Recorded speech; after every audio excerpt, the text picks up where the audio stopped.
lebeting manah manungsa menika mboten wonten ingkang saged ngukur.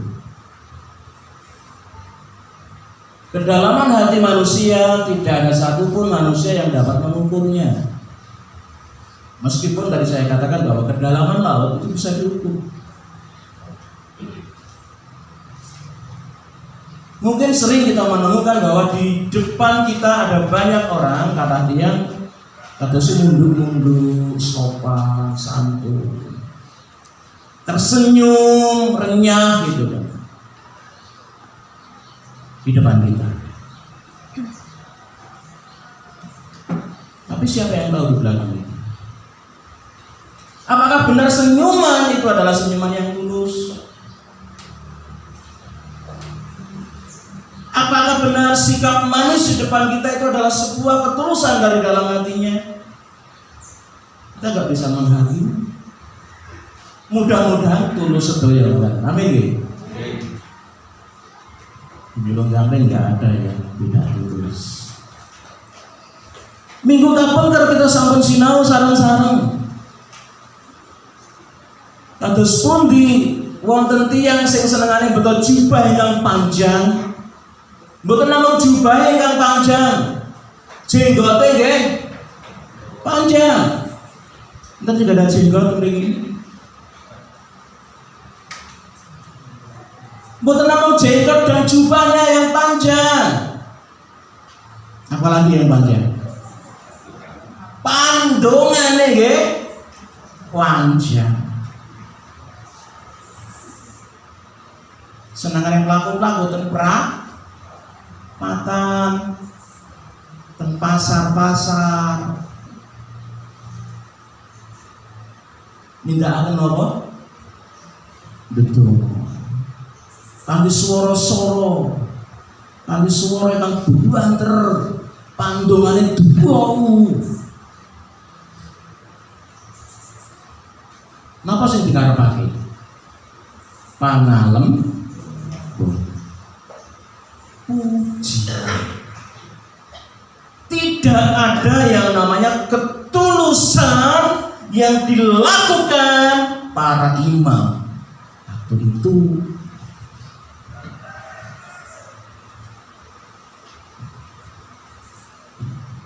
bahkan ada orang yang memberikan persembahan pun ya ada yang nggak tulus loh ternyata. Gitu. Niku kapan rugi kita sampun sinau niku.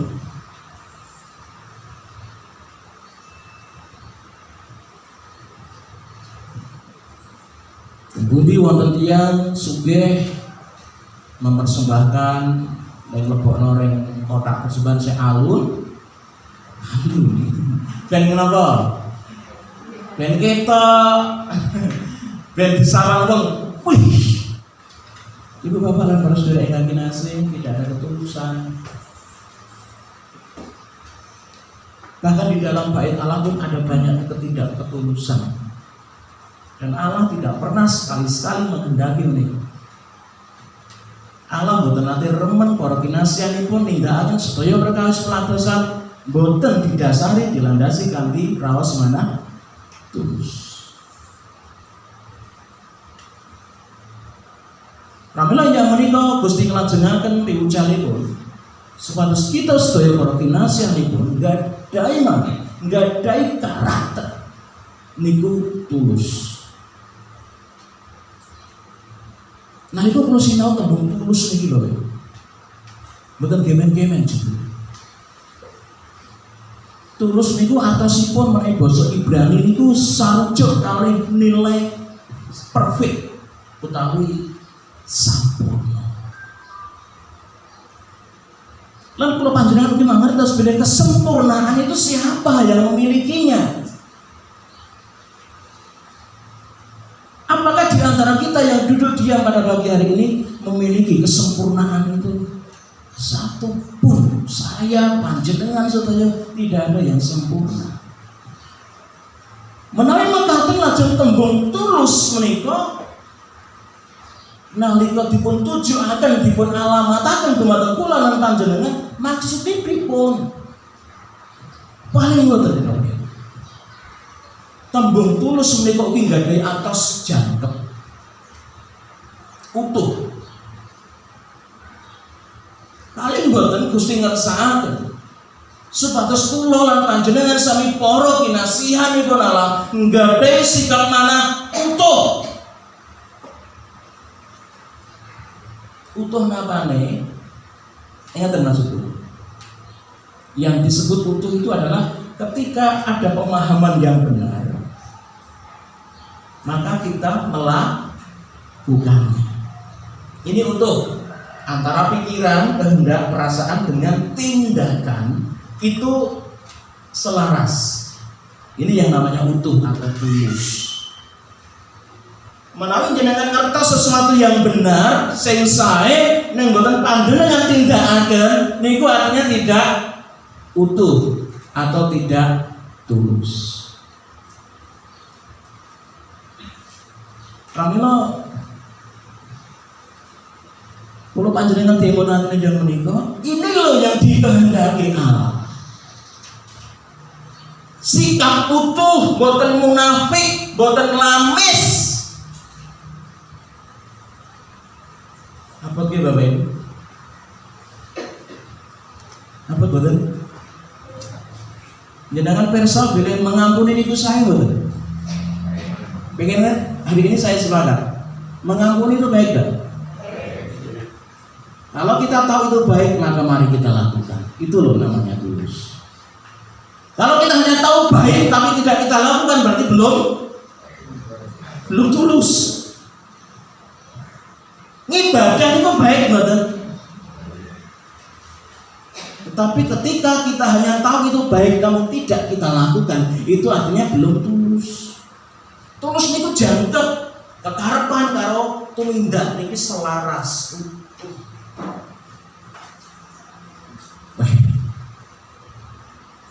Apa tadi orang Kristen? Dan sekali lagi kesempurnaan itu milik Tuhan. Ketulusan yang Tuhan maksudkan adalah bagaimana kula lan panjenengan kedah purun sinau nggadhahi karakter sikap ingkang utuh kula wae. Sinau SD mawon 6 tahun lho Bapak Ibu. Sinau ketulusan berapa tahun kira-kira?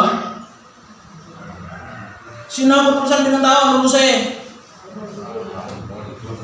SD itu bukan perkawis kan.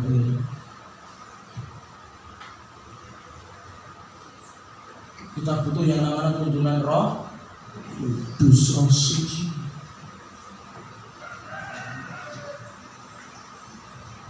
Jangan menyerah dari lulus tahun ini Bapak Ibu. Kita terus berusaha untuk mau terus lulus dalam pelajaran ketulusan itu.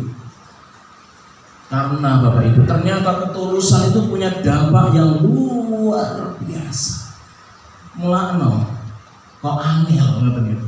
Barang nek angel itu mesti nanti di akhirnya mesti luar biasa.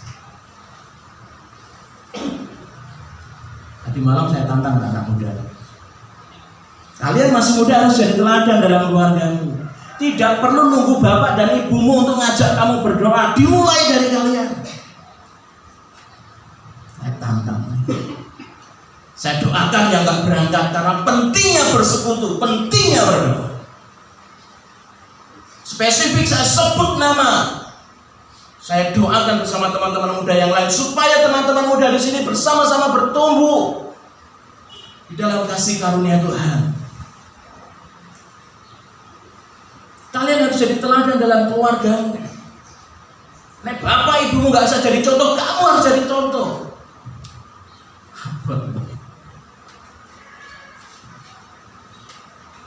Ketika orang bersekutu menghadirkan kuasa Tuhan, di situ ada berkat-berkat damai sejahtera Tuhan. Amin. Namun berdoa gampangkah? Menyisikan waktu berdoa membangun mesbah keluarga gampangkah? Belum gampang. Di balik sesuatu yang tidak gampang, di balik sebuah proses yang berat, pasti ada berkat yang dahsyat. Sama halnya dengan ketulusan. Ketulusan itu tidak hanya diucapkan. Yang namanya ketulusan itu ketika kita berhasil melakukan yang namanya utuh keluar. Itu tidak mudah. Panjenengan piyambak ingkang matur sekolahnya seumur menikmati berkatnya kapan nih ngoten? Sekolah terus harus lulus, harus ada target lulus, amin. Halo. Harus ada target untuk lulus. Entah 10 tahun kuliah kelulusan, ketulusan. Supaya pada sisa waktu kita menikmati damai sejahtera Tuhan itu. Berkat-berkat Tuhan. Ibu bapak yang kasih Tuhan, meskipun tidak gampang hidup dalam ketulusan, Gusti tansah ngemutaken paring diujalan yang menika supados kula panjenengan saged ngayahi. Sinau terus menerus sinau. Hari ini mungkin nilai kita baru 5, tahun depan 7. Karena saya tahu ini pelajaran yang tidak mudah. Namun inilah yang dikehendaki Tuhan. Mau tidak mau tidak ada pilihan. Kita harus belajar. Paling buatan enjang menikah mangko sami sinau. Kenapa kita harus memiliki sikap hidup tulus? Monggo sami dipun bersani wonten ing ayat setunggal ngantos dumugi ayat kali saking pasal 13 kalau nalika Gusti Yesus jengkar saking padhalengan suci ana sawijining sahabat kang matur, "Guru, cobi mirsanono kekahipun sela-sela punika saha endahipun yayasan punika." Gusti Yesus banjur paring wangsulan pangandikane, "Kowe nyawang yayasan kang gedhe endah iki, besok bakal ora ana watu kang lestari tumumpang ing watu liyane, kabeh bakal padha dijugruki." Apa korelasinya? Apa hubungannya dengan ayat 1 dan 2 itu Bapak? Dengan sikap hidup tulus. Ananging saderengipun niku wonten latar belakangipun ingkang badhe kula aturaken. Kenging punapa to kok bait Allah sing endah, sing kokoh, sing ngedap-ngedapi kok harus diruntuhkan? Niku nang semangat sangat loh Bapak. Para murid kan sampai gede-gede. Tuhan, bangunan kok sedemikian indahnya. Ada batu-batu yang begitu kuat dan kokoh. Kowe ndelok keindahan, ning aku ndelok itu sebuah peruntuhan kata Tuhan. Ibu bapak dikasih Tuhan. Paling boten nalika kula panjenengan sinau sabdane pun Allah. Kula panjenengan saged mangertos bilih ingkang wonten ing salebeting padalaman suci. Badhe kula matur ngeten. Para pemimpin secara spiritual, secara kerohanian tidak bisa menjadi contoh. Di dalam bait Allah yang seharusnya menjadi tempat untuk memuliakan Allah, Tuhan melihat bahwa di dalam bait Allah tidak ada lagi yang memuliakan namanya. Semua yang di dalam bait Allah hidup dalam kepalsuan, hidup dalam kelalisan, hidup dalam kemunafikan.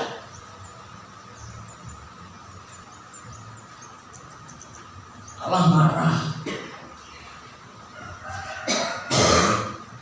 Lantaran bait Allah dibuat jadi sarana bisnis yang duitnya masuk ke kantong-kantong para imam, para petinggi-petinggi di dalam bait Allah. Ada kong kali kong di sana. Sudah tidak ada lagi kemurnian, ketulusan di dalam melayani Tuhan. Hati-hati. Ini warning buat kita semua, termasuk saya sebagai pemimpin secara spiritual. Ketika tidak ada ketulusan hati di dalam kita melayani Tuhan, ingat ada waktunya kita itu diruntuhkan. Artinya begini Bapak, kita itu gak selamanya hidup gagah terus gitu. Ada waktunya panjenengan nanti seperti buyut saya, mau berdiri susah.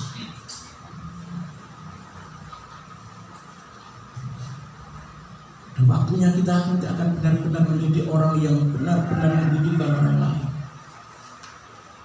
Dan ada masanya runtuh, bisa saya artikan selesai atau mati. Sebelum kita mati itu, maka hidup kita ini mempermuliakan nama Allah. Sederhana pengajaran Tuhan pagi ini. Tanpa ketulusan kita tidak bisa menjadikan hidup kita ini mempermuliakan.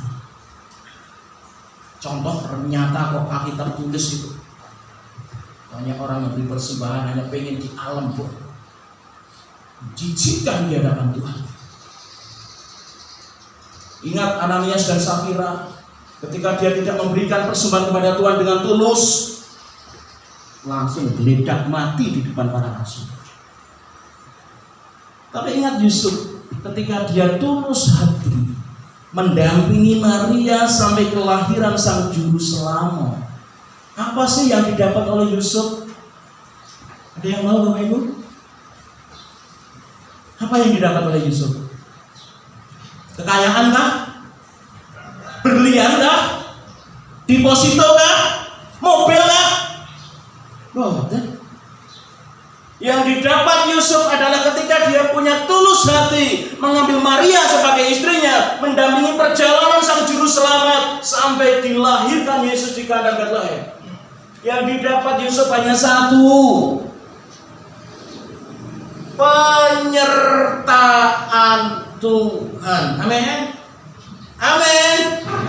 Berkat itu selalu identik dengan mobil sih. Berkat itu selalu identik dengan duit sih. Berkat itu selalu identik dengan berkat-berkat duniawi sih. Banyak orang Kristen sampai hari ini berpikiran seperti itu, tetapi penyertaan Tuhan dianggap itu sampah.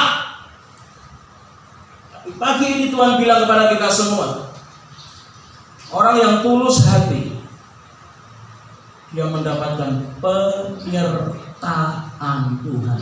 Pertanyaannya adalah, apakah Yusuf terkosa uratnya? Terkosa betul uratnya? Yusuf yang menjadi istrinya, suaminya Maria, terkosa betul? Ayo sepakat yuk. Terkosa betul uratnya? Halo Bapak Ibu, Bapak Ibu terkosa betul dong? Terkosa. Siapa bilang tidak terkosa? Siapa yang bilang tidak terkosa, saya mau kasih tahu lagi. Dia menanggung malu. Ya, awal-awal sudah menanggung malu. Injil sewu, bahasa kita mungkin menikah kok dengan,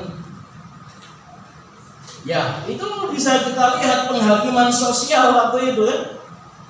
Penghakiman masyarakat bagaimana Yusuf merasakan penderitaan secara psikologis, tidak fisik dulu, psikologis, malu. Sampai dia punya niat untuk menceraikan itu kan. Padahal sudah tunangan. Kita sebentar lagi mau Natalan. Setelah ini sudah latihan. Kapan kita mau buat pohon terangnya maksudnya? Tadi malam itu hujan, terus saya pikir kemudian sudah tidak ada Bapak Ibu. Mungkin tidak datang karena hujan deras, itulah identik dengan Desember betul teman-teman. Membayangkan ada Om Nathan buat pohon Natal di depan itu lagi. Om Nathan, mana Om Nathan? Teman-teman digerakkan buat pohon Natal indah itu. Nah, kembali ke firman Tuhan. Yusuf tidak hanya menderita secara psikologis,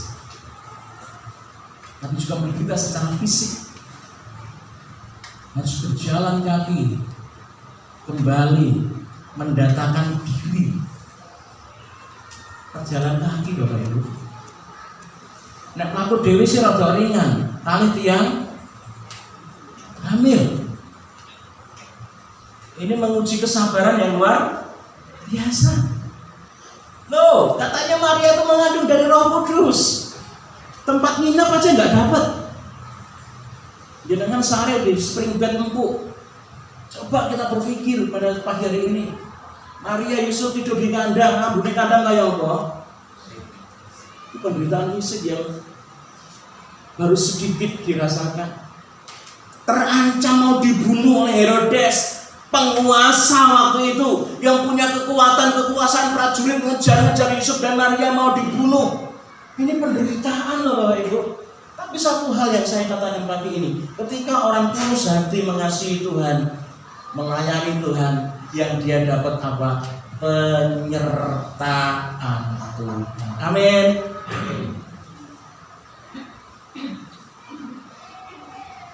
Kita boleh dapat masalah banyak.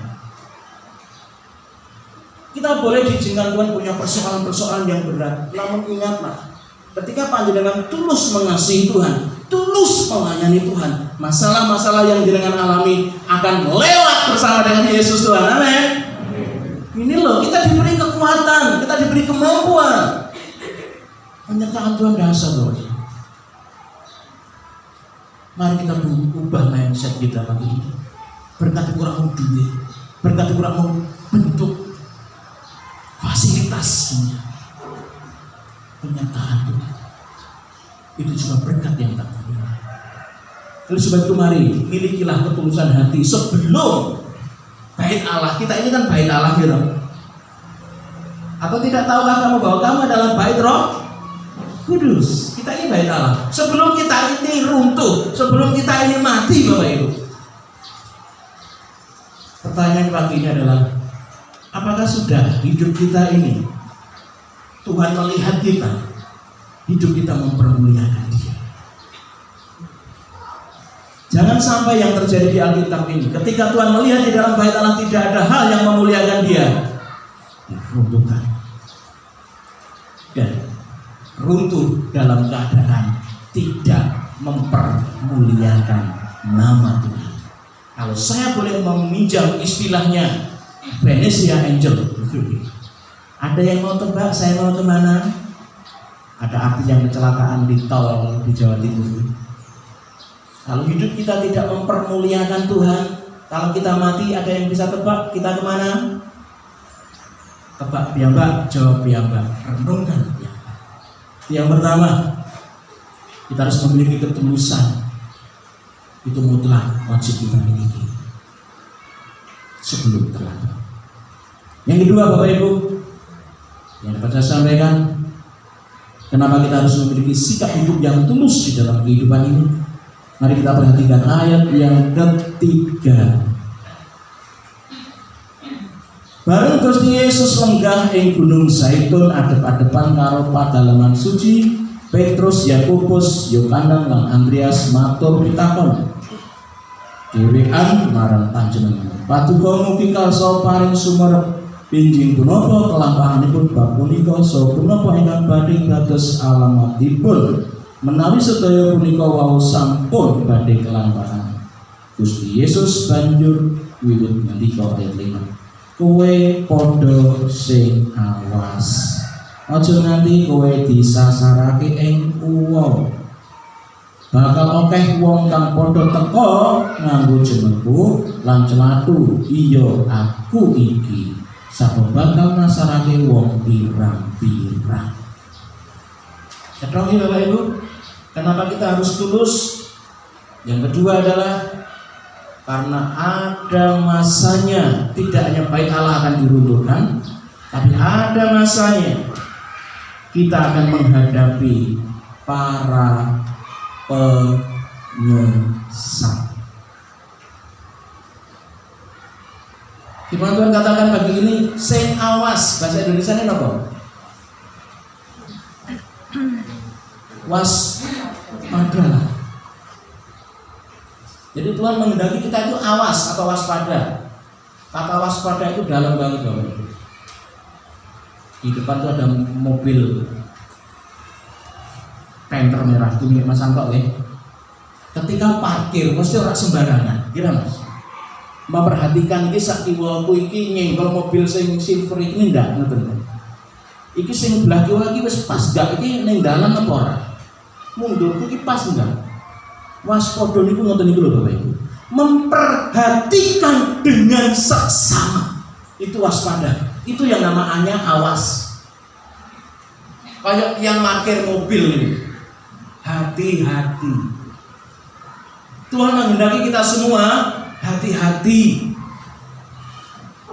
Perhatikanlah hidupmu dengan seksama dari segala sudut pandang. Perhatikan, karena akan ada penyesal. Bakal wonten tiyang ingkang ngaku-ngaku Gusti Allah nyasaraken tiyang kata. Ini firman tidak hanya untuk jangkep-jangkepan, ini firman tidak hanya untuk ngebak-ngebayi Alkitab, tapi ini firman akan digenapi. Banyak orang yang sudah tersesat hari ini. Ini baru awal permulaan zaman baru. Saya tidak mau cuma Gunung Jangwing ada yang tersesat.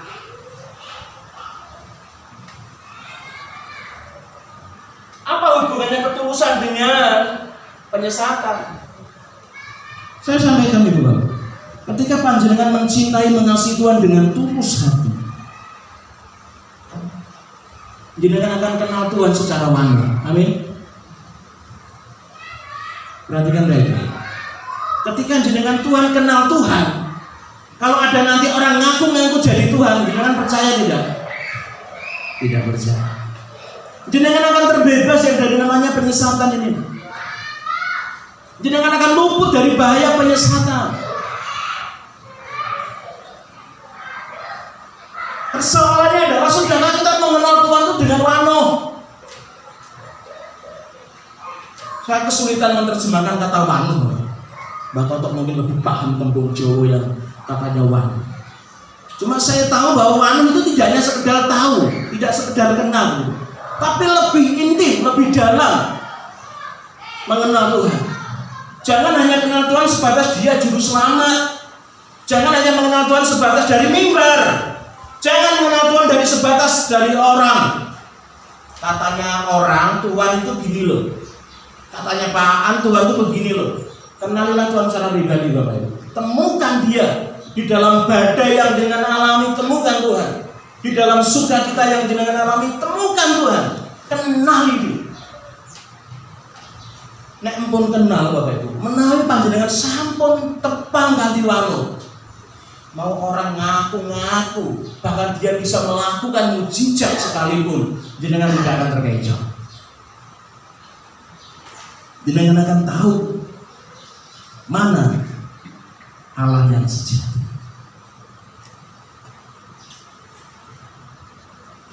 Tulus hati mengasihi Tuhan yang akan membebaskan jenengan dari penyesalan. Mari kasihilah Tuhan dengan setulus hatimu. Ampun setengah-setengah. Bisa kesasar. Bisa kesasar. Kita semua tentu tidak mau ada di antara kita yang kesasar. Amin. Kenalilah Tuhan. Milikilah ketulusan hati untuk mencintai dan mengasihi Tuhan. Jenengan akan tepang, waduh, siapakah Tuhan yang sejati. Yang terakhir saya mau sampaikan, kenapa kita harus memiliki ketulusan? Ayat bagian yang terakhir dari perikop yang kita baca mengingatkan kita semua bahwa dari ayat 8 coba kita dulu. Awet bangsa bakal merangi bangsa, karajan merangi karajan, bakal ana lindu ing pirang-pirang panggonan, apa dene bakal ana pailan. Iku mau kabeh mung dadi wiwitaning sangsara ngarepake jaman. Tidak tahu enggak tuh pailan tuh? Kelaparan, penderitaan, kesengsaraan. Kesengsaraan seringkali membuat orang tidak kuat memikul salibnya.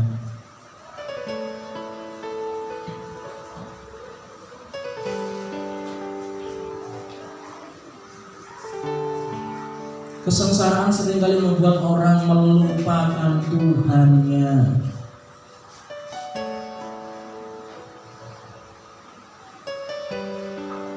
kita hanya bisa menang atas penderitaan kalau kita punya ketulusan hati.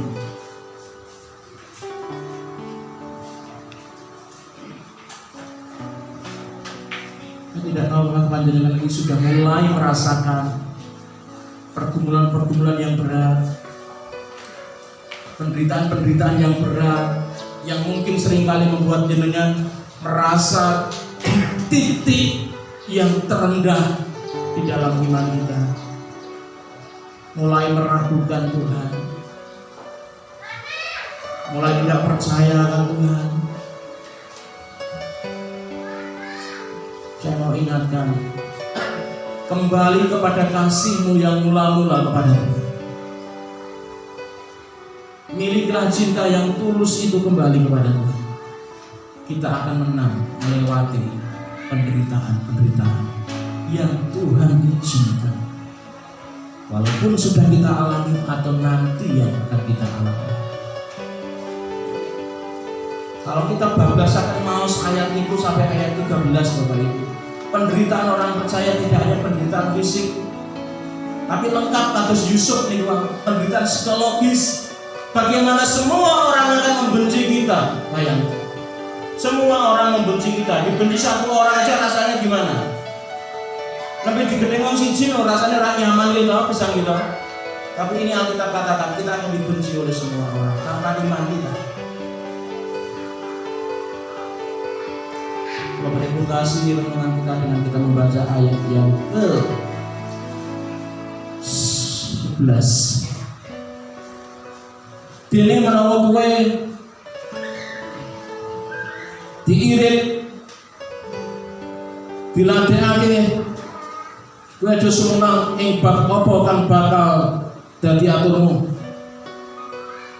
Nanging aturno apa kang nalika ing diparingake marang kowe, amarga dudu kowe kang celatu nanging Sang Roh Suci. Ayat 13. Sadulur bakal mulungake padha sadulur marang hukuman pati. Bapa ngulungake anake sarta anak-anak bakal padha balelo marang wong tuane lan mateni wong tuane. Kowe bakal padha disengiti dening wong marga saka asmaku. Nanging sing sapa mantep nganti temeka ing wekasan iku bakal rahaya. Alkitab sudah menggambarkan begitu ngerinya penderitaan yang akan datang. Mulai saat ini miliklah ketulusan hati supaya kita semakin nyantol dengan Tuhan, semakin melekat dengan Tuhan, sehingga kita bisa bertahan bahkan menang melewati setiap penderitaan yang kita alami. Karena yang rahayu, yang wilujeng, yang selamat adalah mereka yang bertahan sampai akhir. Gusti berkaya rahayu kita sama kita mirnakan gawe berhala yang tidak kita betul.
aturan jono kita pada pungkasi pangibadah kita yang ciinjak menika.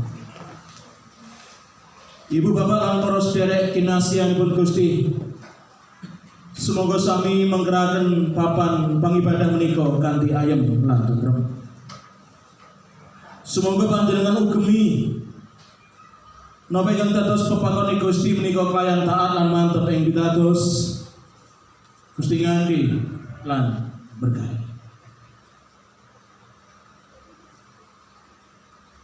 Serahmat lan tentrem rahayu saking Allah Rama kita, saking Gusti kita Yesus Kristus, tuwin patunggilanipun Sang Roh Suci, tumrap ing panjenengan sedaya ing dinten punika dumugi ing delahan. Haleluya. Amin.